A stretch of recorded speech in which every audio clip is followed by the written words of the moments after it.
काल जो काही प्रकार या ठिकाणी घडला, आता दोन्ही पक्षाचे जे कार्यकर्ते त्यांना सुद्धा ताब्यात घेण्यात आलेला आहे आणि कोर्टामध्ये त्यांना हजर केलं जाईल। हा प्रकार किती गंभीर आहे? तुम्ही 8 टर्मचे आमदार राहिलेले आहात, असा प्रकार कधी तुम्ही तुमच्या कालखंडामध्ये पाहिलेला आहे का आणि किती गंभीर आहे? महाराष्ट्राच्या लौकिकाला शर्म्याने मान खाली घालावी अशा प्रकारची ही कालची स्थिती होती।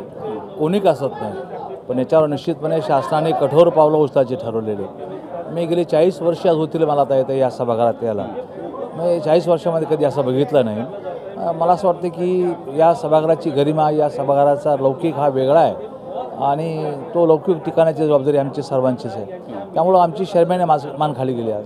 नक्कीच, पण असे प्रकार घडू नये याची पण दखल सरकारकडून घेतली जाईल, कारण बरेच प्रश्नचिन्ह उपस्थित केले जात आहेत। आमदारांना सुरक्षित वाटत नाही आहे, ही प्रामुख्याने टीका होते सरकारवर।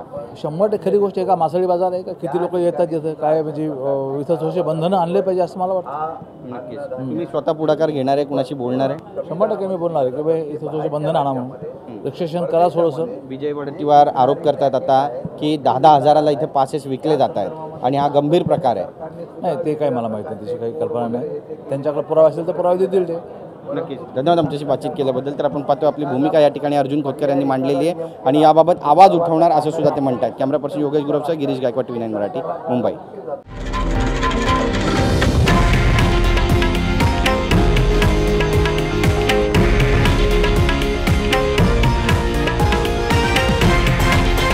हे आहे देशातील नंबर 1 न्यूज नेटवर्क आणि आपण पाहत आहात TV9 मराठी, एकमेव।